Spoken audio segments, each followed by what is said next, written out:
Welcome to the Josh Huisman Podcast. That's Dale McCubbins. That's Dale McCubbins. That is Dale McCubbins. Yeah. Isn't that kind of funny? So, Dude, you know we go to church with Dale, right? You do? Yes, Yeah. I do. Yeah. I do. Hey, listen. So this is the Josh Huisman Podcast, and you're going to notice right away that this is a different kind of episode because I've got a full house in here. Yes. I've got the band known as CLINE in the place, and three people make up this band right here. So so if you're watching on YouTube, I got Darrick right here to What's the left up? of me.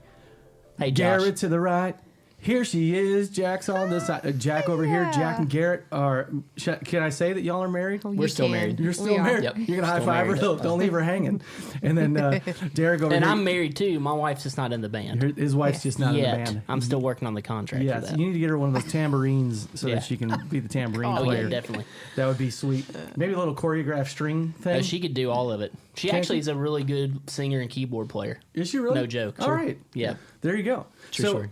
all right, CLINE is in the house, and it's really cool to have him here. And this is a different kind of show that we're going to do because, I have musicians in here, I have pastors in here. Mm-hmm. You guys, Oh, I'm a big fan of the podcast, Josh. are you really? Yeah, I've watched the podcast. That's why I knew you were doing one, and I said, "Hey, Garrett, call Josh and ask him if we could be on his podcast." Ain't no shame. Because that's how we got here today. Let's just be honest. It's a little deeper than that, but Oh hey, man, That's funny. We could just gush over Josh for we really could. the Hey, whole for an hour. listen, I was thinking about walking in here. There's, and I'm sure we'll get into this. We've gotten to do a lot of cool stuff, some really cool accolades. But my name is not on the Ole Miss baseball That's true. Hall of Fame. So Oh, my. one day on So- tour, Pretty big deal. we went and walked around Ole Miss Yeah. campus okay. in Oxford. I don't know if you remember, but you were there for a long time ago. Big Okay, baseball. yes. Your name is on the lettering. It is one of on the pillars. Walk of Champions. So we went and found your name on That's there and took a cool. picture of it. Oh yeah, we Did did. you- Look at that. We promise. seriously, we I did. think you sent it to me. I probably did. Yes. Yeah, you probably didn't text me back, but it's probably like He's busy, man. He had probably Michael busy. Tate in here. that's true. That is so funny. Okay, so Pretty that is amazing. cool. That might be a good segue. Before we jump into any of this, let me tell everybody who's listening right now why you guys are on this podcast. Why y'all are on this podcast. Y'all. Okay. It's because you three, for as long as I've known you, y'all love Jesus with all your heart. Yes, sir. Yes. And as worshipers, I watch from a distance in a non-creepy way and see how, for as long as I remember, you've been a part of worship and you've been leading youth groups, you've been leading in your church, you've been doing all these things. And from the very beginning of all that, whenever someone has come along and asked you, hey, come play in the band or come be a part of this, y'all are like, come on, let's do it. Bring it on. Let's sing it. Let's do it. And that's kind of how our relationship, where I got to know you all, and that's why when Darrick had Garrett call, nobody called, but I think I reached out to you all Didn't call him. and said, I didn't call him. y'all come on. Somehow there was a connection made, and of course it was a natural thing that when you guys said we'll come on, I was like, yeah, I'll bring you on for sure, because of how much you guys love Jesus and you're doing it. And we're gonna get to about the band CLINE and who you guys are, and you got music available everywhere now that people can be listening to, and All the places. all the places, and much more worship music that is coming down the pike, and a lot of great things. But let me just go ahead and start here because you guys have a rich music background. And why were you at Ole Miss taking pictures on the Walk of Champions? What was going on there? I don't We remember. made a special trip. Kidding. We made a special trip, I think, just to see that. But while we were there, we played a show. Just because we were like, we're already here, looking at Josh's letter thing. We should probably know. Okay. So we toured for until March of this year, 23, since June of 2014. Is that right? We toured with a country artist named Dylan Scott. Okay. So he's an artist over on Curb Records.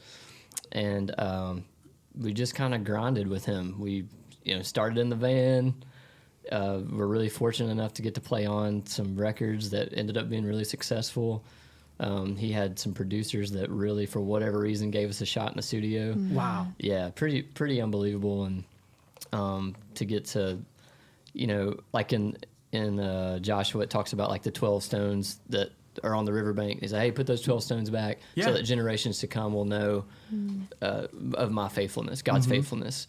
And so we have these platinum records on the wall from working with Dylan Scott, and we just kind of think That's those are awesome. stones. Yeah. Hey, look, I told you you could do this. I told you this could happen. Yeah. And look, you did it. Yeah. And not that we did it, but God did it. And so that's what we did for 9 years. So Jacqueline was at home doing ministry and writing songs and leading worship and taking care of our 2 kids. And we were on the road. So that's why we were in Oxford. We were touring with Dylan. And so you were on tour, you guys together. So you're playing drums, you're playing... I played bass. Bass, Yep. okay. And you guys are doing this for 9 years. That's going on. How many multi-platinum albums were you playing on? We played on... I upped Garrett one because... this is funny. Because I got to play drums on one song, and they had already programmed some bass or something, and so they just didn't call him in to do it. And it's really not that funny. It's just, it's like one thing I have on Nashville. But as a brother, it kind of is like, I fun. got one more. But we got 4. We played on 4 platinum singles. One of those is quadruple platinum, which is crazy. And then we played on his first 2 records, and one of those are gold. The other one's platinum, like the entire albums. Yeah. So we've I think been I really counted fortunate. it up because it's just funny. Like we're just like serve at our church. Yeah. And like even when we were touring, we just go home and lead worship in our church. Like it wasn't nobody. I don't want to say nobody cared what we did, but it was just Our a church very, was extremely supportive. They're supportive and Very very supportive. keep you humble kind of people, Yeah, But and when one you- day we were filling barbecue cups to do this outreach on campus at Western Kentucky University, and we were like serving barbecue sandwiches, and we were literally like filling little barbecue cups up. 2-ounce and little one of the containers. songs Darrick played on had reached like, or no, I think it was like the record had reached like 1 billion streams or something. And I walked in and we were filling barbecue cups. I'm like, hey, Darrick, congratulations. Yeah. And you played on another platinum Yeah. record today. And- nobody cares. Yeah. And we're just going to fill barbecue cups. And that following weekend, we were flying out to L.A. to play Staples Center with Luke Bryan. So God had a really funny way of keeping us humble during all of that. And grounded. During all, Very during all grounded. that. That's really cool. So, and during that time when you all were on the road and doing that, let's not take away at all from the fact. So, Jacqueline, and let's just say for the rest of this podcast, we're going to call you Jack. That's Okay. perfectly. that would be That's what correct. she goes And by. I don't just make these things up, y'all. This is the name she goes by. So, you have some kids at home. How many kids you have? We have 2 boys. You have 2 boys, Yes. right? How many kids you have? 0 right now. 0 right now. Right now. Okay, and that's But okay. we're working on it. All right, that's where we'll end the details. All right, Oh, so yeah, that's it. but so raising kids, doing all that, but also for as long as that I've known you, you lead worship at the church, out front as a singer for the church, but also you pour into others and teach worship, right? Yeah. And raise up other leaders. Yep. So your role in ministry and the work that you've been doing should in no way fall to the shadows, right? Thank you. And the stuff that you're doing. So that's really cool. Yeah, Right. thank you. And you got that going on. So this life that's being led, some may say in the music world, as a musician, that people would go, well, what else you need? I mean, that's kind of Yeah. right. I mean, Oh, that's yeah. kind of Yeah. it, Yeah. right? But you've Yeah. already let the cat out of the bag a little bit and said, so after 9 years, We left a really sweet gig. yeah. That's really funny. And also to Jacqueline, like the way we even entered the music industry, we didn't move to Nashville.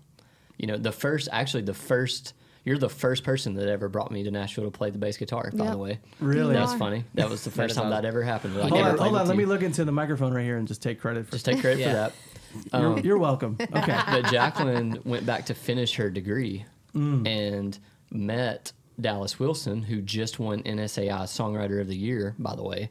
So this was 10 years ago. Wow. But he's amazing. But she was in class with Dallas. Dallas was like, hey, Garrett, would you want to do this gig? And I'm like, yeah, sure, whatever. And we kind of just live by this motto of our yeses on the table. And this brings me back to what you actually asked. Yeah. And so, like, if Jacqueline wouldn't have been faithful and saying, like, hey, God wants me to go back to school, I don't know really why, other than just feels like I should. She met Dallas. Dallas introduces me to Dylan. I hired Darrick. Here we are. Like, it's just crazy. Like people can physically see platinum records, but they can't see the sacrifice Jacqueline made that is greater than that accolade, So Yeah. I'm glad you said that, because I think that's a really important part of the story, especially when we talk about our faith, and like how God provides and how he assigns and so back to your point. So we started feeling like during COVID, like God was reassigning us. And I don't know another way to say it, because it wasn't a, it's not a negative leaving one thing, or one thing's not good enough, or what else you need. Yeah. We don't need anything else. It was great. I just played bass. Darrick had a drum tech. That was a pretty sweet setup, for a musician. Like, very nice. We had made it, like we had done everything we had dreamed to do. And during COVID, we just really felt like God was reassigning us. And he was like, hey, okay, I did all this. I let you meet all these people because of what I actually want you to do. Yeah. And what you're really called to do. And so we started calling people we met and said, hey, we've written these songs that we think are for the church. We want to put them out. We want to write better songs. We want to learn how to write songs. And by this point, we had really learned a lot about the music industry, the good, the bad, the ugly, all of it, and learned who we could trust. And God had really lined us up with people that loved us as people first, not what they thought they could get out of us or what we could get out of them. And so all this relational things just kind of came to a head. And before you know it, we had a stack of songs. And we were like, okay, well, what are we going to do with these songs? That's cool. And so, long story short, meet people. And it kind of just got to a point where we had to really take a step of faith of like, leave the sure thing to do the thing we think God's calling us to do. Yeah. And that's what happened in March. It was like, okay, we've done both. We've done, we would book camps between Dylan Scott shows. So like we would fly home. I remember one night we took a red eye home from Seattle, played a camp Monday to Thursday, flew to meet the bus, played shows Thursday, Friday, Saturday, came home on a Sunday morning, led worship at church, did another camp Sunday to Wednesday. I think the this next was our week we routine. slept. We did sleep at one point in time during that, but that's pretty accurate. Yeah. And so that's what we were Right. doing. And it just got to a point where we had to go, okay, God, we know you've called us to this.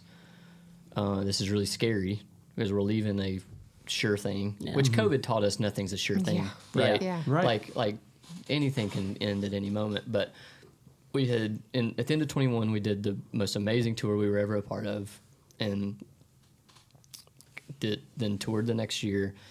And it just became obvious, like, hey, it's time. And so, we had to make that really difficult phone call and say, hey, it's time for us to go do this, you know, and was here we it are. the part of it as far as when you say it's time, and maybe you could speak to this, I'll ask you, Jack. What part of it made it feel like time? Like, were you thinking, like, it's important, I think, for everyone to know. So the band CLINE, I don't know if, has your name always been CLINE? What was your name before Dylan Scott came along? So we were Micah. Micah. Yes. Right. That's what I remember, right? Yes, we were Micah. And then when did the change to CLINE take place? There's a So- name in between there too. Do you Yeah. remember? Our Well, buddy Mark before- Everett's helped us produce this little EP. Oh yeah, If We Run. We That's called right. it If We Run. That's Oh, right. okay. Yeah. Yeah. Yes. So Micah, we did that in our high school, college years. That was Yeah. fun. Little rock band for Jesus. I was in middle school. I'm still young, but Yeah. He's still young. And then the guitarist that we had only really known music with and writing music with got married and moved to Louisville with his wife. And out of that, we were just like, oh my gosh, what is music now? Like we don't know what to Dreams do without crushed. him. We don't know what to do without him. And so we started praying, and the Lord just put on our hearts to write for the church. And so at that time, we did the project If We Run. We wrote it on our green couch in our apartment, our first year of marriage. Yep. And then we drove to Fort Wayne. we were given the opportunity to go and record it, and then to do some touring, like small scale touring, for a couple summers before y'all got called to go to Dylan. And then, like he said, COVID, we had kind of already shifted to CLINE, Excuse me. name-wise, out of If We Run, but it became a sure thing, CLINE, in COVID when we started pursuing music together again. Yeah. So, yeah. It's really interesting to hear you Nicely guys talk said, about. Jacqueline. Yeah. Thank you. One of these days, we're going to get you on the camera too. It's that? okay. So it's really interesting because one of the things that comes to mind, even you did that stuff with Dylan Scott. And Jack, you all continue to lead worship and do that. CLINE is y'all's last name. CLINE has always been the calling. Yeah, it has been. Yep. And sometimes, when we're called to something, it takes a little while for us to get there, but God's been there all along. Yep. And so to me, 9 years, that's a good run. Yeah. That's a good run to be doing what y'all were doing. And now it's time for God to begin doing this new thing, which has been an old thing. Yeah. Which is going to have some fresh life to it, So that's really neat. But you asked about reassigning and what was your question? Yeah, the band, about just when, as they were doing this, and then, Garrett, you had just said it just became clear that God was kind of moving us in that. And I would be curious to go, when did that become clear? Usually when those decisions are finally made and it's like out there in the public, there's been a long process behind the scenes in your hearts of what God's been doing. So every year we have an annual fast that we do with our church. And so every year we have these, things on our heart that we're seeking the Lord fervently about. And for some reason this year we felt like this was the thing. Like, all right, is it time for CLINE? And is it time to take that step of faith? And so I would say that in that time was when God released us. He said, okay, yeah, you've done this. And now it's time. You're released. And I think a year ago, so like 2022 January, when we were doing that, I think was when God started prepping us. And then there was a whole year. And then this one was like that word released. Yeah. Like, I don't know how else to explain it other than God said, it's time. Because the road is hard. Like, I don't say that a lot because it's like, oh, it's so hard to like go eat Luke Bryan's catering and da-da-da. It's like, but it was for me. But when you're coming up, when you're still driving the van and you're leaving, and especially when you start having kids and you're leaving your family, and your wife is a talented singer and songwriter, and you're going and playing bass, and she's at home taking care of kids and wiping butts. Yep. Like, it is mentally a hard thing to do. And so there were times I wanted to quit, but not quit for reassignment. I wanted to just quit. It was hard. And I think in 23, like what she said, like God released us. And I think that's when we knew, oh, it's time. Yeah. And because you worry a lot about what people think, like what people, what your bosses think, like what's my buddies going to think, like what are people that think we're cool, what are they going to think? Status change. There's just you don't realize how much stock you put in this, like things that don't really matter. And we learned that through this season, Yeah. So like God released us, and I think that's been my encouragement to other people that have asked, either they're making a career change or they're looking to, man, I'm tired of this job, I want to do something different, or I'm just doing a job and think God's called me to this other thing, and it's like, well, has he released you yet? And it's like, there's a lot of different ways he can do that. But when you can answer that question is when because it's not, we didn't have a tour lined up. No. Like there wasn't a CLINE tour lined up. There weren't 100 dates on the books. There wasn't a guaranteed anything, but we knew it was time. And since that step of faith, God has continuously blessed us and aligned things that we could have never aligned on our own. Yeah, that's really cool. I had a question I was thinking for you, Darrick. Finally. Well, my thought is, here I am, I'm sitting across, first No, off. I'm kidding. I'm totally joking. Let me just throw this as a little sidebar. How long have you known this lady right here? Jack and I met. I met Darrick before. Well, I feel like we connected. I always before. say Jack and I fell in love before Garrett and Jacq. Yes, Okay. that's true. I always That's felt very like true. I felt like at church she was my big sis. Okay. Anyway, So how and old it were you worked guys? out for me. I would have been, man. It'd have been. Okay. It could have been gotten weird, but it didn't. It worked out for Garrett, and it worked out for me. Love you, Liz. And no, I would say I was 7-ish Yeah. Yeah. or 8, 7 or 8. Right. I mean, that's. Yeah. I asked that question for a reason, because I even know going back now some 20 years ago, it's been over 20 years since I lived in Bowling Green, Kentucky, but there was kind of some small connections. I don't know exactly when, Garrett, you and I first met, or anything like that. All I know is this: is you were a kid, Yep. and you all were dating. Yeah. Yeah. Like I don't remember. I was 18, 19. Okay. Yeah. Yeah. So y'all were together, and so that's been a long time. You Yeah. weren't married or any of that stuff at the time. And the reason why I'm asking this question for you, Darrick, specifically, is you two are on this touring act. Okay.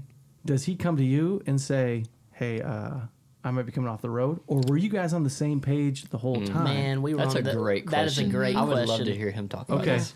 We were on the same page the entire time. Okay. It's one of the coolest things getting to. I'm gonna try not to get emotional, but I'm a CLINE, and that's Yeah, something that's what we do. We cry a lot. Okay. We're an easy cry, man. Okay. so unbelievable that God would be so kind to let Garrett and I do all that together. Because a lot of brothers don't. You know, unreal. my dad and his brother, we love our Uncle Jerry. I mean, that's my middle namesake. But man, they were many years apart in age and just different things and doing different stuff. And they love each other, but they're not tight. You know, Garrett's my best friend outside of my wife. And so I think God spoke to us at the same time. One thing I miss about touring, I was telling my wife Liz this the other night. I think it was good for both of us, and we probably need to start doing this again in some sort of capacity. We would have bro talk stuff out time on the way to bus call on Wednesday nights. We would have, you know, we would lead worship at church on Wednesday nights. We'd do a midweek service. And then we would meet at the Goodlettsville Kroger. That's where the bus was. And so we'd drive from Bowling, about a 45-minute drive. Yeah. Right. And dude, man, we would encourage each other. We would go, "Hey, man, you did this, and I don't think you meant to do this. Don't do that again," type conversations. Yeah. Sweet. And honestly, we had this a lot of like, man, dreaming, what is this going to look like? Conversations and type of praying for Jack type stuff. Seriously. And I just think with all that, we were just on the same page the whole time. Sorry, I kind of detoured a little bit, but that was a special moment, time. Yeah. And so, man, we just, I don't know any other way to say it but that Garrett's always been a spiritual mentor leader in my life. Basically, Garrett could say, "Hey, this doesn't make any sense. We're doing this." I'm like, "I'm ready to jump off the building with you right now." And that's kind of how it was. We were kind of feeling the same way, but I think it probably came out of his mouth first. He's like, "Hey, I think it's time." And I went, that scares the crap out of me because and we can get into this later, whatever. I had gone through a divorce, unfortunately, a few years ago. But fortunately, got to marry who I call my forever wife last year. And so I'm thinking, God, I got to have money to, I just want to take care of her, and I got to, all these things. And Garrett, I think it was a drive one night, and he was like, "Bub, it's time. It's time." And I was like, I'm feeling the same way. Yeah. And so it was basically God had talked to us separately, and then that sweet moment we had driving, we got to go, "Hey, That's really neat. Yeah. Affirmation. the affirmation kind of moment." So yeah. Yeah. And had the same. In the way that Darrick says I'm a spiritual mentor to him, Jacqueline is a spiritual mentor to me. There you go. So And I feel I like was going to go, it goes back to it does go both ways, but in the sense of like, I felt confident about it being time. It should have only taken the Holy Spirit, but He graciously gave me Jacqueline too. And we were at the altar at our church, same thing, and I just fell apart, man. Yeah. I was bawling my eyes out on the altar was at the church broken. I'm on staff at. So I don't know how that looked to everybody. I can't pray It with you. looked real. It was I'm good. messed up. Yeah. And she said, "Hey, that means it's time." Yeah. Yeah. And I was scared, and I said, "Yeah, I think it's time." And it was cool. It was like God made it very clear to all of us, but none of the three of us were like, "Let's have a meeting, convince each other." Yeah. And I want to say too, Yeah. I remember one night was just having a tough night. It was a Wednesday night bus call, and my wife Liz, it was like God did speak through her. We're driving, I'm just kind of complaining, and it's like, for some perspective, I'm complaining about going to get on a tour bus to sleep as long as I want, to get up and my drums be polished and tuned exactly how I want them. I can eat whatever I want. I'm gonna be a rock star and play a show, and wherever we were headed. And I'm just like, and she's like, hey, if it's time for you to go, we'll be okay. Yeah. I needed God to tell me it's gonna be okay. Yeah. And He used my wife to do that too. I just want to throw that in there. Yeah, and we're just surrounded by such an incredible faith community.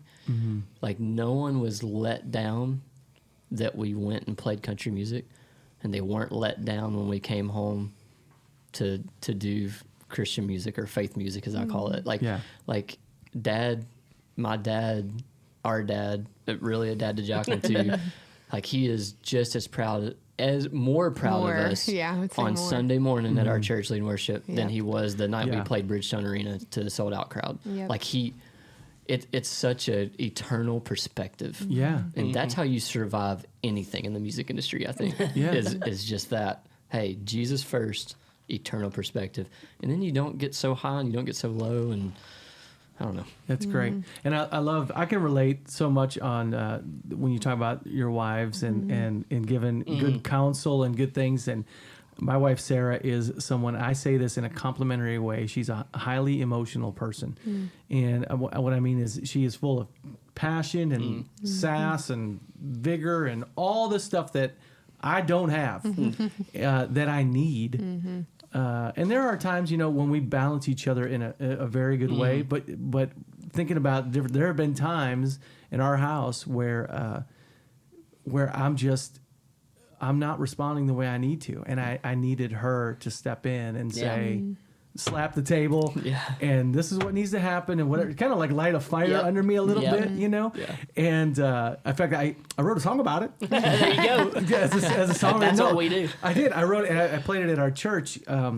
It's called Flying Blind, and it was a song about us facing a moment of complete crisis, and her and me in the face of crisis.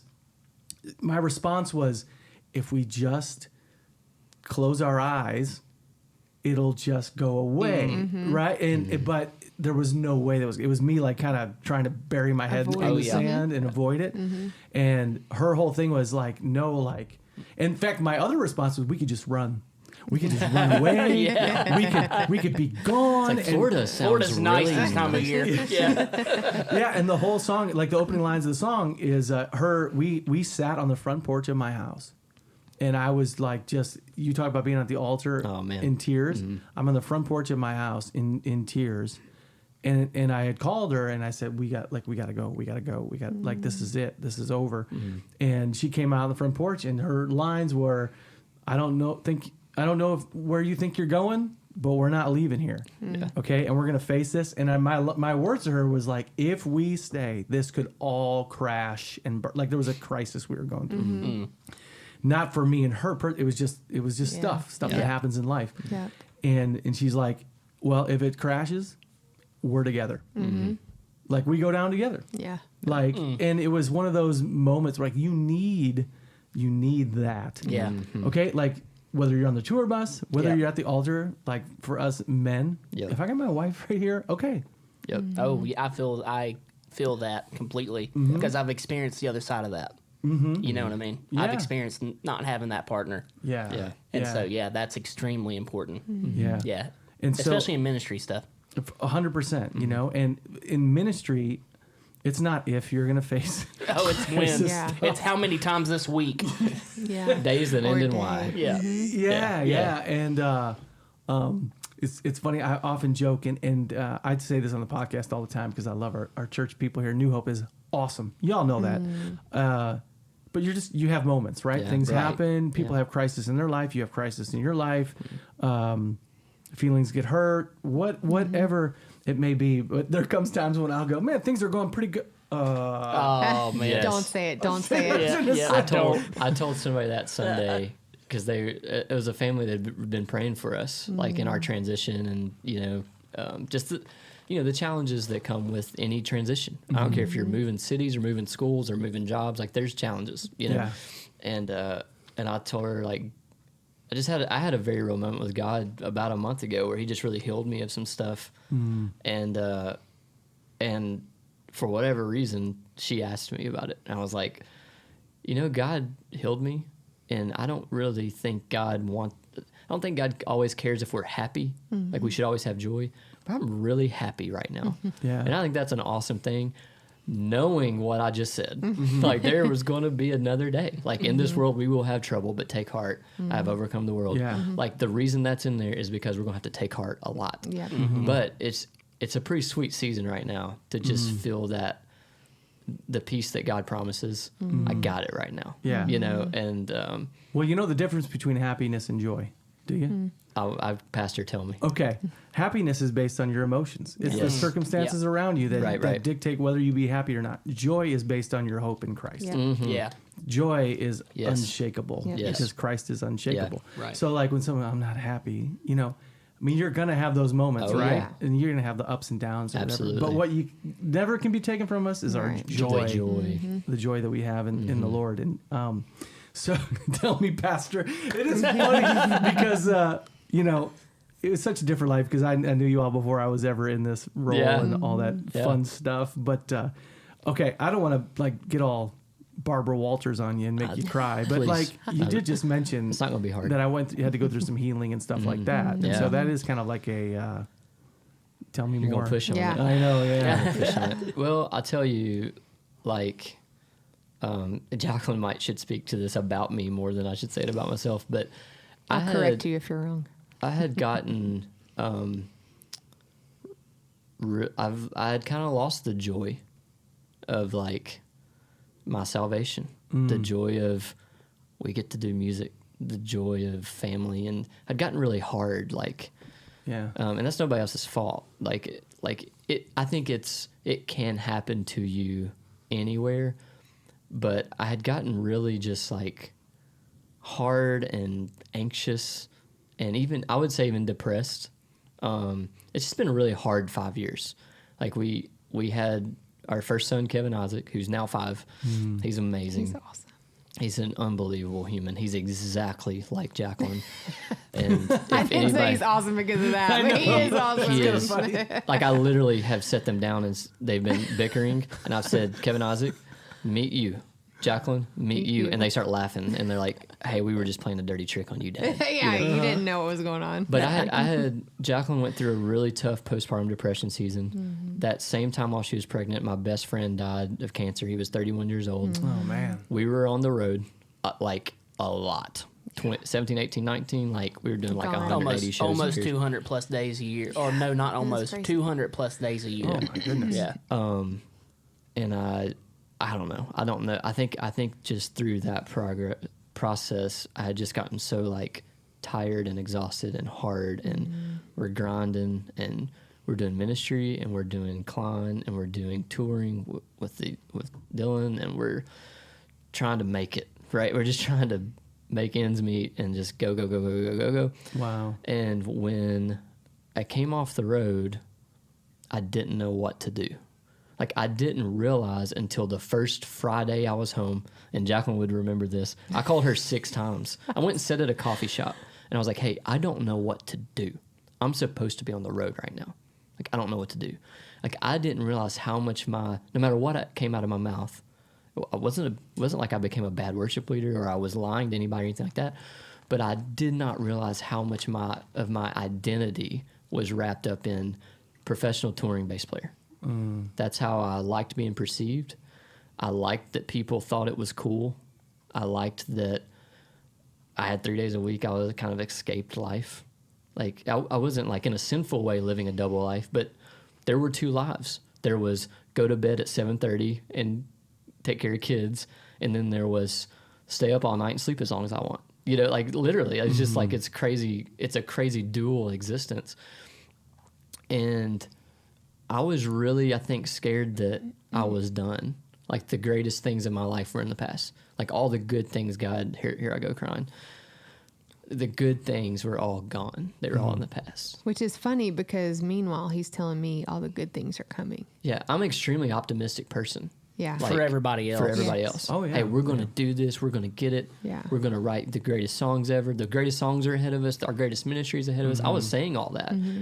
And part of me believed it. Yeah. But real deep in my, like the darkest corners of my mind, I was like, your good stuff is gone. You've already did the good stuff, you know?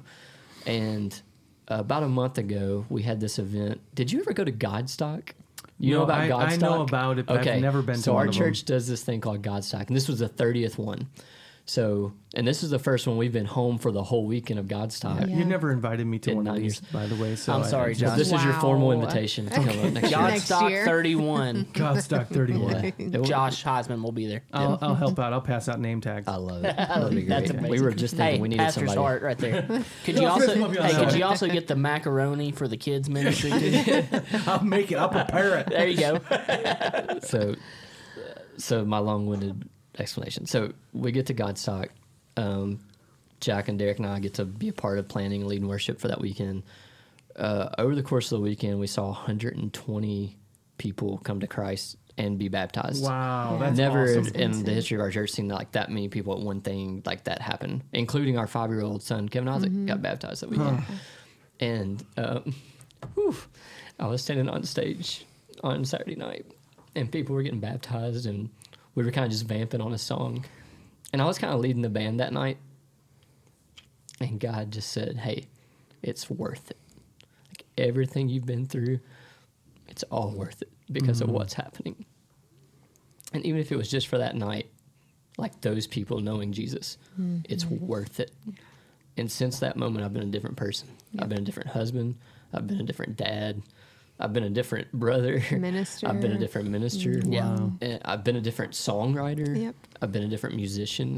It was like all of the creativity came back, like all the color came back. Energy. Yeah. And anyway, that's the moment I think God healed me, you know, and you know, it wasn't, I didn't tell anybody really, you know, I haven't really told anybody this. I told a songwriting buddy of ours this, but it was just like I needed to hear God say that, you know, and the thing I think we really screw up is when we go through hard seasons, especially as worship leaders or people that are on the platform, preachers, pastors, we go, oh, I need a sabbatical. I need to take a break. I need to go. It's like I didn't need a break. I didn't need to quit doing what God called me to do. It was in a moment of being obedient and doing what he called me to do that he said, hey, look, it's all worth it. Yeah. This is all going to be worth it. And since that moment, I just kind of feel like I know the end of the journey. Whatever God does between, you know, if today is point A and whatever else happens before the end of our lives is point B, whatever he does is whatever. And I'm just so cool with it. Yeah. I don't care if it's another 10 platinum records or if it's 0. Like, I genuinely do not care. Yeah. Like, I know that Darrick and myself, and especially Jacqueline, because I do feel like she's our spiritual leader in this, and she is so sensitive to the Holy Spirit, both in a macro way and micro way in a moment, that whatever we do is going to be because God called us to do it. Yep. Yeah. And it's going to be so awesome. That's really cool. And I just, from March to September 10th was really, really, really hard. And from September 10th to today has been amazing. He's working on 1 month of So- happiness. We say So that's- one day at a time. So that's Yeah. my You're good that's today. that's my healing, and Jacqueline has experienced some healing from her depression, but she can talk about if she wants to. But you know, Darrick already hinted that he has gotten to get remarried, and an amazing woman. She picked up our kids today so we could be here. Yeah. And she's on staff at our church too, which is cool. What does she do at the church? Basically everything. Yep. Yeah. That's her I said job yesterday title. she's like an assistant principal, like where you do all the work but get none of the credit. Oh, Yeah, somebody said, I was trying to explain it to, we were in a write the other day and I was trying to explain it, and he's like, oh, so is she kind of like an assistant? And I was like, no, she's like the person you go to and you're like, hey, can I do this? Are you okay with, and also could I use your credit card? Because you're the only one allowed to use the church credit card. So can you go with me to do that? No, Yeah. she's amazing. No, Seriously. Liz is amazing. And so there's been it's was just been a this- season of healing. Yeah. You know what I So mean? is this all? My goodness, it sounds like just complete spiritual attacks, like across the board. Yep. Yeah. Is everyone? Was this all different times, or was everyone going pretty through much all this at the at same one- time, pretty Oh much. my! It's yeah. It's Okay. hit hard at different times, but it's all been in. It really. similar I feel like seasons. it really started, with the exception of kind of what Jack battled with postpartum depression stuff. COVID is kind of my marker on where I feel like a lot of stuff. Yeah. Not trying to give the devil too much credit, but we definitely feel like our family was getting attacked in many different ways, and one of those ways being getting divorced. It was crazy shock to our entire family, and losing our jobs in 2020. Touring completely shut down, and was the last thing to come back. And in the middle of all that, we're trying to figure this CLINE thing out, and Jacqueline's dealing with this really hard depression. And I don't want to talk for you, but I feel like 2020 is the marker for me. So it's been kind of a crazy 3 years. Yeah. Awesome. Yeah. Now, but Well, really crazy. What's interesting is so Isaac was born in 2017. Tom died in 2017, right? Yeah, before Isaac was born. So all that hit hard 2017. Well, then they go, and then COVID hits. And it was COVID for Garrett and I was a season of healing. It was the first time we had time like that ever, because we met in ministry. So we've partnered as ministers since the day we met. And ministry life is pretty much on call 24/7, you know? And so this COVID was so refreshing for us because it was the first time we got to have the gift of time. And although money was not there, we didn't need it. Because we weren't doing anything. Yeah, we couldn't do right. anything. And the church obviously took care of us because they have always taken care of us. And so we were fine. But it was like we had this energy back, and then catastrophe. Yeah. You know, Yeah. it's like as soon as we get back grounded, catastrophe. Darrick, we get yeah. grounded, catastrophe. You Yeah. know, and or what feels like catastrophe, and really what has been so good for us. Yeah, you know? it's kind of messy.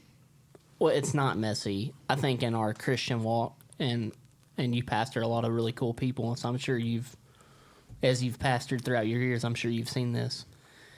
We hate talking about divorce, right? Christians, we get in the church and they're like, God, don't say the D word, okay? Yeah, Let's yeah. not. And I say this not pridefully, but going through that was actually one of the best things that could have ever happened to me. Not just getting to marry my lovely wife, Liz, and it taught me you can't mess God's plan up for your life, even if you make a bad decision. And it taught me that other people go through stuff, that we don't have to look like this certain thing. Yeah. I can't. You're like, I'm fighting being emotional. This basically this whole podcast. Yeah. I don't know how many guys, older fellas that we go to church with, that I look up to that came to me when all that happened, was like, hey, dude, that sucks. And I went through the exact same thing. Yeah. And if I wouldn't have gone through that, I wouldn't be with who their spouse is now. Yeah. And I'm talking about people that aren't on staff at our Powerful. church. Well, actually, one person that is on staff at our church. But other people that just have these amazing lives and do ministry and love people, and it showed me that we make this version. I'm gonna throw us all in there because we've all done it. We make this version of Christian that we all think we have to meet. We create this timeline. We create this bar that we have to hit, and God says there is none. There's no bar. There's no timeline. Follow me. Do what I say. And that was, I think, for a whole family, was an big eye-opening experience. Sure, it was tough. And all that jazz that comes along with doing that kind of thing, having to go through that kind of thing. But I would not have the relationship that I do with Christ if I hadn't been through that season. That's what I was going to say. Yeah. Like, I've known Darrick, obviously, for a while. And Long time. long time. And I have seen his active and living faith. Like I have seen the work of Jesus in him from the day I met him. But this was something where I think he even learned a different dependence on the Lord that he had to learn for all the ministry that is in front of us and all the people that we're going to get to do life with and walk with. And, you know, sometimes it doesn't look like divorce, but for Darrick, that's what it looked like. But I saw a dependence on the Lord in a way that I had not seen it before. Not that it wasn't there, but it was like true, trusting dependence on the Lord. And I think there are some things that the way we learn that is through hard stuff. That's what I wanted to say too, because I feel like somebody's going to watch this and maybe they're struggling with this, or maybe they've screwed up in some type of way, or something's happened. Because I wasn't guilty about getting divorced. God really protected me. It is really cool how he I did not feel shame from being divorced. I felt ashamed that didn't realize I wasn't as active and as close to God as I thought I was and said I was. And Jamie Ward, who's one of our, I don't know if you know Jamie, he's one of our pastors at Hillvue. Awesome dude. I would say he's one of our band dads. There's a few of them. Our real dad, and then he's one of our band dads. And like if he could be here, he would be. He would be sitting here right now. He asked what time we started. Yeah. Okay. I told him 7, so he'll be here for a minute. He was one of the main guys that really just cared for me and counseled me. Had a lot of great people do that, but he was one of maybe the main guy. And I told him that one night. We were sitting on his porch one night, and I was like, honestly, I feel a little disgusted at myself because I thought I had a relationship with Jesus, and I'm realizing that I did, but I'm closer to him now, and I kind of feel like, man. And he's like, dude, that's why we go through hard stuff. God has to do that. And so this is an encouragement. Never, when you go through hard stuff out there, I'm looking in that camera, Jessica or whatever your name is, John. I didn't Google most common names in Redwood, Tennessee but seriously, you know, it's actually celebrate that. It's like, man, I'm closer to God, and look what he did. Yeah. Well, don't you think we learned like a new compassion for people? Going through that in our own family. It's so easy to judge folks, even from for being ministers, and I think you could relate as like Kathy. Good Lord, you know she's never gonna get it, you know, type stuff. I don't do that to people anymore like I used to, and I'm sorry for when I did, because you never know. You truly never really know what somebody's going through. There's a thing that happens. Of how God works through brokenness. And I would always say this: if God showed you the brokenness that was coming, you would do everything you could to avoid it. Yep. All right, and then you go through it, and when God brings you on the other side of it, because make no mistake, it's God who brings you on the other side of it. And one of the ways I explained it through some things when I talked about that crisis thing, the whole song, whatever. In fact, I remember even preaching to the church after that and saying, you know, hey, don't talk to me about old Josh because that guy's dead now.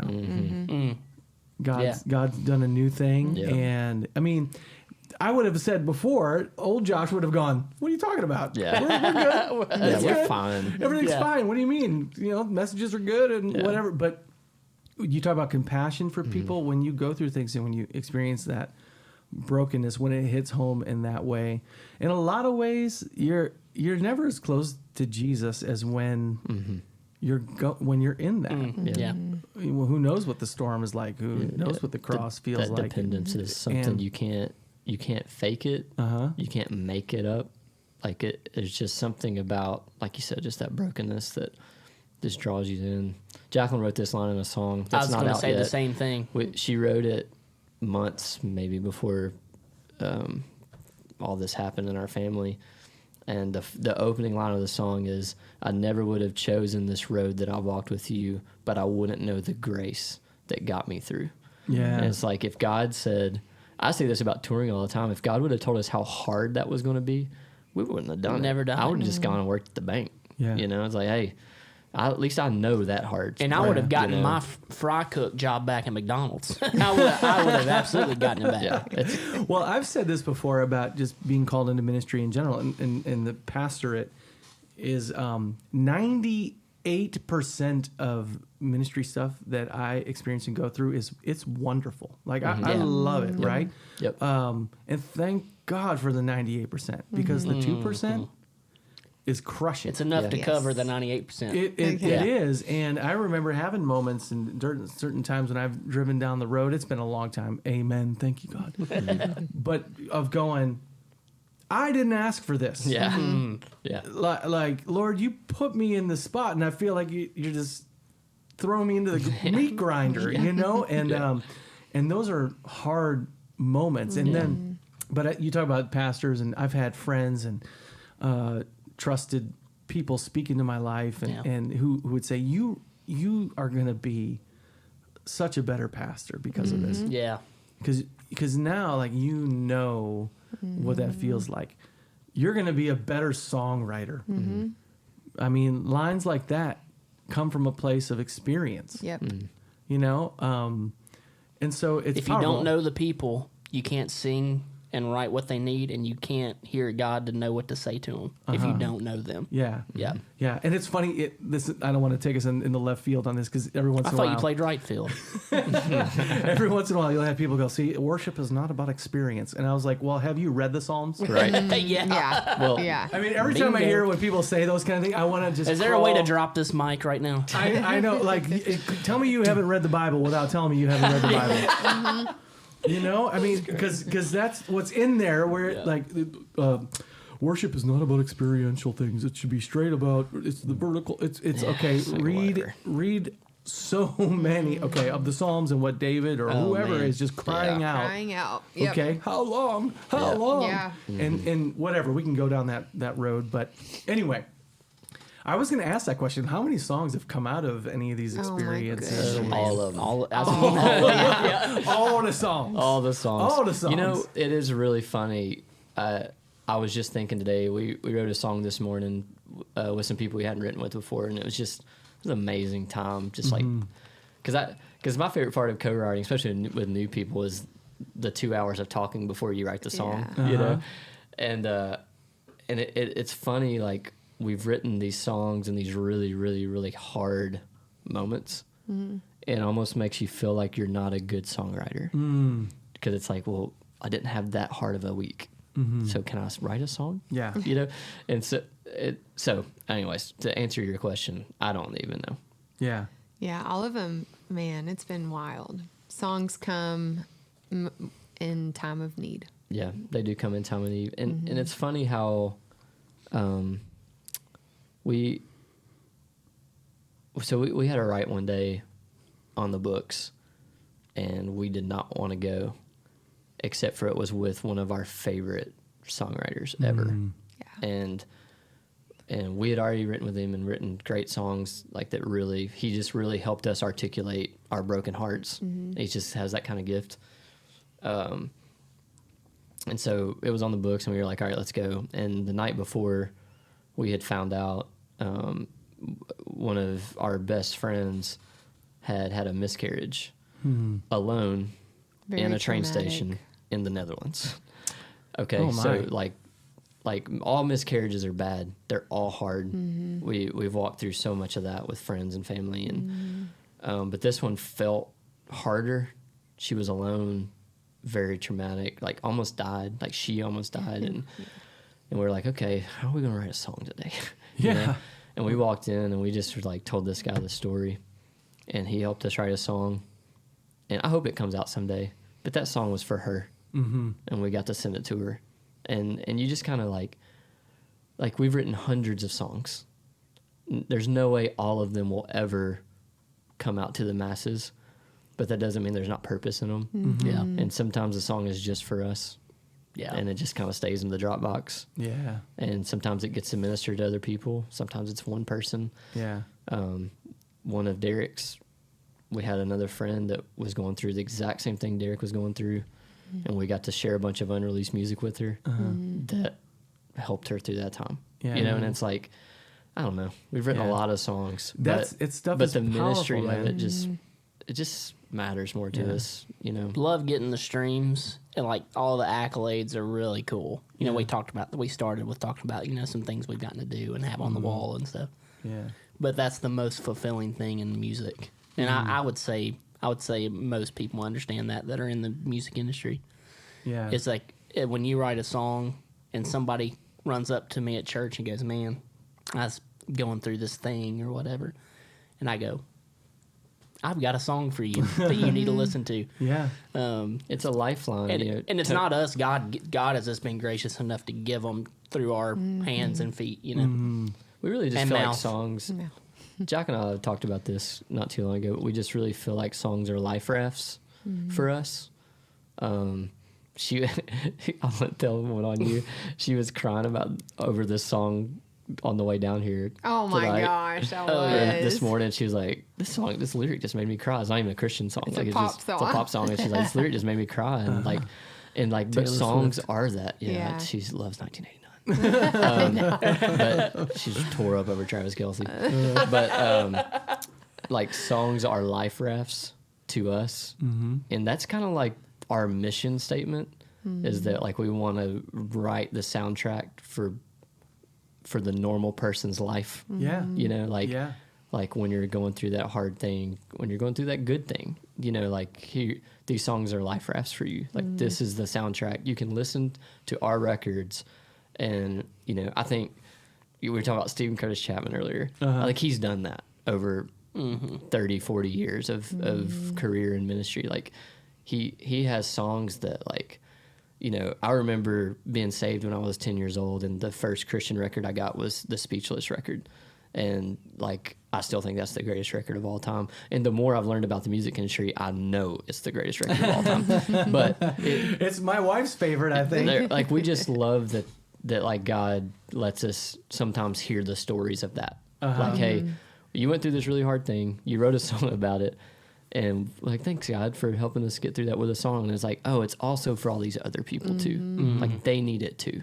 And I don't know. I just think that's the coolest. That song you mentioned for our friend, then our other friend is diagnosed with cancer. Yeah. And that's become her life song. And I just think about, you know, a friend reached out this week about one of the other songs. Yeah. And I sent her that one too because it meets her in that season, you know? So like, You know, what's interesting? So you speak about songs. I didn't think I was going to bring this up, but I'll just go ahead and say it. Do Jump it. off the You, hot you dive. mentioned the word cherish. So years and years ago, when you were playing bass with me, Hey. I had a record that I did it on my own, produced it on my own. Me and a guy named Daniel Phelps did it together, and the greatest guitar player of all time. I love Daniel. And at the very end, we in fact, there's this youth building right here behind New Hope that he and I just went in this little studio in a box and we just recorded it on that. Yeah. I don't even know how we did it. It's because he was such a good guitar player. He could play whatever he wanted. And we got to the end of it. We had like 10 songs. And my cousin Wendy called, and she had struggled for many years with infertility.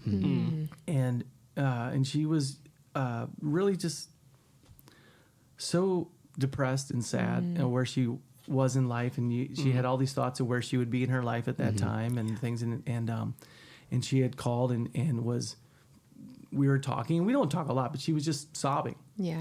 And she said this line, and she said, "It's like, Lord," and she's saying this through tears, "Lord, when you're ready, I am." And I just like wrote down that line, and I just got my guitar out and just wrote this simple song. It's nowhere near the best thing that I've ever written or anything like that, other than to say, so Wendy lives with her husband, John, out in East Tennessee. They have 4 children. And I realized that there are others who struggle with infertility. Everyone's story is different. Okay. So I'm not saying anything about that, but in that song, I wrote in there and I like sent it to her, and we ended up just recording it like at 3 a.m, as most of these things go, right? Yeah, right. Like, and there was a line I wrote in there and just said, and used her line, and I said, "One day you'll look back on all these tears," basically something along like that, "and cherish this time when you cried and said, Lord, when you're ready, I am." and just wrote that, not knowing what God had in store for her. And it's so important again that I say everybody's story is different. Yeah. But here she is now. We just had dinner with her and John the other day, and we're just talking about life and all of this. Whether you're in a depressing, difficult, a season of sickness, a season of tears, whatever it may be, it's a season of loss that like my family has experienced. It's so hard in that moment to go cherish it. Nobody wants to cherish those things. Yeah. But if we truly believe that in all things God works for the good of those who love him, who are called according to his purpose, just step back and, Lord, when you're ready, then show me why. Yeah. Like, why did I go through this? Why did I go through that divorce? Why did I go through that depression? Why did I go through that exhaustion? Those are the greatest lessons from the Lord. Like, and again, like none of us would want to go Wouldn't through choose them. any, Right. You know, and you joked going into the camera, Jessica. There may be a Jessica. There may could be. a John, and it's like that's the thing that blows my mind. And even like preaching messages all the time, I've always found the ones that I get up there and go, well, they're about to get knocked out with this message. Those are the ones when everyone's like, take it or leave it. all right.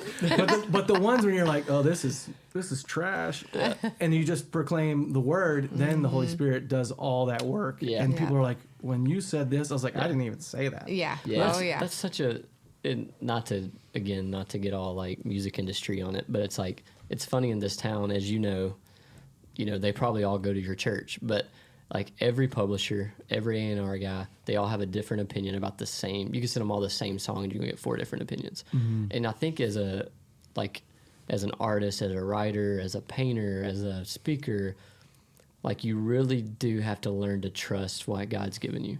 And like, it might not be for 10 million people. It might be for 10, and that's just as important. Yeah. And, your messages that you feel like are, oh, this is it. And everybody's like, whatever.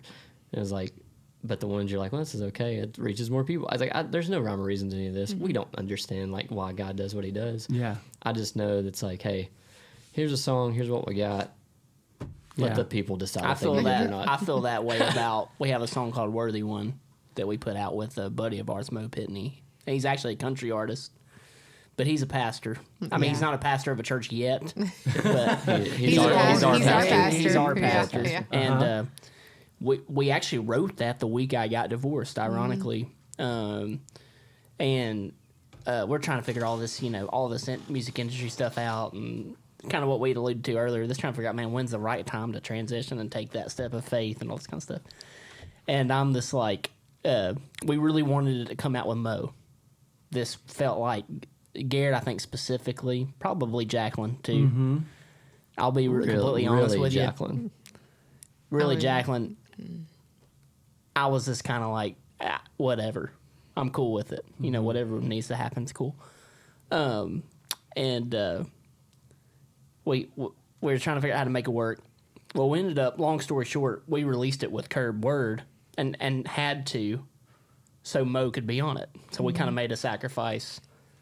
And not everybody will know this terminology, and so I'm trying not to be lame right now. Sorry, Jessica or John. Jessica or John. I hope Jessica sends hope Josh she an does email. too. Jessica, send us a DM. Yeah. Leave us a comment. Yeah. But basically, we gave up all our rights to that song because we felt like it needed to come out with Mo on it. Yep. And I was like, man, and I remember before we signed the paperwork, I was like, it's not even our best song, so whatever. They can have it. We just want it to be this moment. And it's our most streamed song. It's opened up so many doors for us. You know what I mean? So it's kind of talking to that point. The same thing is like, I'm going to nail it today. It's like in the music industry, that's like 100 streams, and then the song that was like whatever, it's got 500,000. So there you That's go. awesome. I got to tell you a funny story real quick, and we do got to wrap this up because we've been talking a long time. Yeah. Wrap it up. Wrap Josh, it let's up. A friend of mine one time, I was like, hey, I wrote this song. I think it's pretty good, but I want to make sure it's copywritten before I put it out. I don't want anyone to steal it. Yeah. And he goes, let me get this straight. So if someone steals your song and it sells, this was before streams, it sells a couple million copies. you think that's going to hurt you? Yeah. If you were the guy who wrote it and they stole it? And I was like, that's a good point. You're making a great point here. Yeah. He's like, that's only going to help you that you wrote that song. Yeah. Hey, that's right. great. Yeah, so I was like, That okay, is I'm going funny. to change my perspective. Anyway, it still hasn't happened though. Yeah. But hey, so I want to bring this to an end, and I want to tell you a quick story, and this is going to relate to what's going on with CLINE right now in the transition and change you guys have had going on in your life. Okay, and I'm going to speak a word over y'all. Okay, Let's do it. let's go. Because Do it, Pastor. I was working at a Christian family radio station in Bowling Green. Okay, WCBK. We're going to be with them on Friday. There you I go. don't know when this Okay. podcast comes We out. mentioned in but the beginning, it's- Dale McCubbin's in the podcast. yeah. That's amazing. Okay. So in a fun way, I was let go from that job. I was working at that station, and they said no more. It was the only job I've ever been fired from. Wow. I've been fired from Vazoli's in Bowling Green. just so everybody knows. Okay. Continue. And so I've been in Nashville for 17 years, but when I spent 2 years in Franklin, it chewed us up and spit us out. Yeah. Okay. And so Wow. we had this moment. We walked around the block in our neighborhood. And we prayed, like, God, what is it supposed to be? Like, what are we supposed to do? And the next morning, literally, came my call into ministry, where a pastor of the church I grew up in called me. My mom called me, and she said, our pastor asked, would you be interested in moving back and doing youth ministry? And long story short, I had no idea I would do that, but then started in youth ministry. That eventually spent 3 years there, came down here to Brentwood, Tennessee, did some more years of youth ministry. I'm now the senior pastor of a church that I've been for 10 years. Wow. Okay. It all started when someone came along and made decisions for us that we would have never left Yeah. had God not stepped in and said, Yep. it starts now. Wow. Yeah. So I can't help but want to encourage you that stepping away from stadiums and stepping away from all that stuff is just now. That's just what you just happen to walk away from. But that's where I go back to say, but it was CLINE all along. Yeah. Yep. Does that make any sense? Yeah, Absolutely. total sense. And now Yeah, God we, says, we believe that. and now Yeah. God goes, now I have a completely open door Yep. to work through you guys. And I want to encourage everyone to go check out CLINE. So it's CLINE. Nailed it. Okay, and it is on all streaming platforms. All And of them. you Streaming can platforms. Go get some songs. There's Worthy One that you already mentioned. Don't stream that one. They don't own that one. no, You can no, go. keep streaming it. Just keep streaming. Just keep Yeah. streaming. Yeah, keep streaming it. Okay, Worship in the Waiting is the brand new one. Yeah. Actually, Yeah. that one came out. By the time this episode drops, you might. When will you will sing You Will again? Sing comes out November 3rd. November Yeah. 3rd. Okay. Yeah. So it'll be around the time that this episode That's comes great. out. Cool. That's Okay. awesome. So That's that- You Will Sing Again's a song that really, if you listen to that song, yeah. you got our whole story. Yeah. Okay. And probably some of everyone else's too. Yeah. You will But sing again. yeah. Yep. That's awesome. So check them out. Worthy One, Worship in the Waiting, You Will Sing Again, and more music. Are you guys going to do like a monthly release, or what are you guys going to do? I don't know if we can tell you that here legally, Okay. but Hold on, let me talk to the We are manager. going Hey, to Garrett. be we're going to be releasing some music. more consistent. We have something up our sleeve for New Year's Day that I'm excited about. Yeah. That I'm not going to tell anybody else except your listeners. Yeah. It's exclusive on the Huisman podcast. Well, I will tell you too. I have pastors who listen to this, and they need to reach out to you all as far as Oh, yeah, leading. please. We are We booking. would love to come That's play. that's our Yeah. favorite thing to do is just Yeah. go be in ministry with people. Yeah. And so I mean, call us up. We got a little thing on our website, clinemusic.com. Yeah. That email, it comes straight to me. It's really me. Like there's no like crazy weird management intern or anything. Like it's just No, me. it's But Garrett. it's not Darrick's wife. She does everything. No, well, no. I We probably don't- could we do it don't better I than mind. cleared all the of us, calendar through honestly. Darrick's wife. Yeah, because Garrett actually. It takes me, Jacqueline, Darrick, Liz, my mom and dad, her mom to raise our kid. Yes. Okay. So kids now. We Yes. have two Yes. actually. We have two, We right? have two. Yeah, like today we had a pretty booked day, Nashville day today. So we just live an hour away from those who don't know. We live in Bowling Green, Kentucky. Go Tops! Yeah, there you go. Shout out, and actually, real quick, shout out to the special teams quality control coach Garrett Huisman. He's a big friend of ours. He's gonna watch it. He's gonna watch this. Garrett, go Tops, bro, and make sure that punter's Great safe. name. Yeah. It is a great name. What was I saying? I don't know. But if, No, if you want today to was a busy day. That's what I was getting at. Today was a busy day, and I know for sure Garrett went to my wife Liz and went, "Hey, Is this cool with you? You know, we've got a packed day, so okay, Darrick's gone from about 10 to 10 today. Yeah. Yeah, I mean, she's in on this. Like, Yeah. this is a family thing all the way through. Yeah. It is funny. It's like, you know, I think the tendency is to think like, well, those 3 Clines are in the picture, and so that's CLINE. And CLINE is a lot of people. Oh, yeah. It's our pastors and our staff at our church and our body of Christ and our family and Darrick's wife Liz and our kids. You know, it's cool that we get to carry this thing with our family name attached to it. But yeah, we're booking stuff and trying to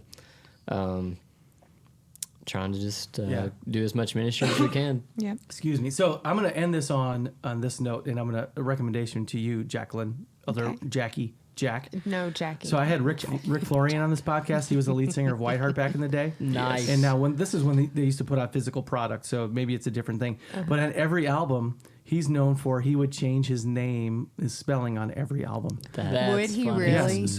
So how he spelled Rick. So you should do that. You should be like Jacqueline on one, Jackie on one, Jack on one, like Jacqueline. and- Well, if you only saw the list of spellings that I have seen over the years, Okay. that could work. That could Okay. work. Hey, Yeah. I'm just going to put, I don't know who does it for sure.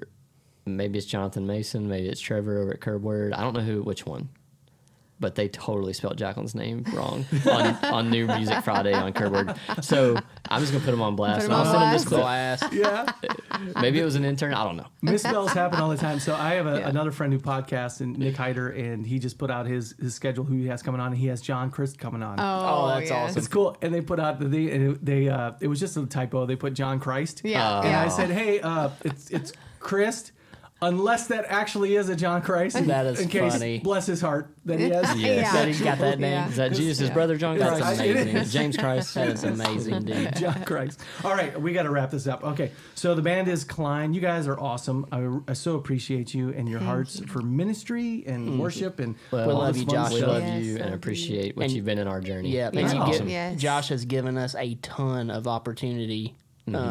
And thank you. You're a huge part of this journey. It's so cool that we got to circle back today. Oh man, it's so fun, and so I can't wait to see what God does through all this. Not only through these songs, but the songs that are coming, and lots of big things. I'll be praying for. I know you guys are in a lot of good negotiation meetings in the future and stuff. So this is gonna be sweet because one day I'll be like, hey, I had CLINE on here before they were bigger than We the Kingdom.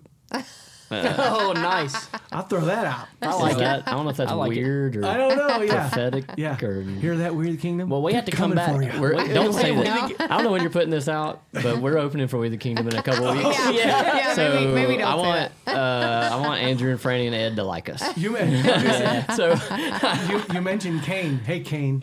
oh my gosh. This is not. I don't Hey. think this is how the Christian music industry That's is supposed actually to work. that's a good idea, Kane. We have a really good tour idea for you. Let us come open. I'll tell Family. you if you let us come open. Families, Family bands. tour. All right. This is awesome. The band is CLINE, CLINE. There's music streaming everywhere, so go check it out and whatever. And tell your friends about the podcast, Josh Huisman podcast. Follow it, subscribe, any of that fun stuff. So, And I really do listen to it. do you really? I really do. Seriously, that's how I knew you were doing when I listened to the Newsboys one when you had Michael in here. Oh, yeah. Yeah, and I was like, yeah, I seriously told Garrett, I said, Josh is doing this podcast. It looks really cool. We should beg to be on it. Now we're best friends. Me and this guy. And hey, Jessica. Somebody good stop one. recording this. All right. We'll see you all next time on the Josh Huisman podcast. See you later. Oh, that's awesome.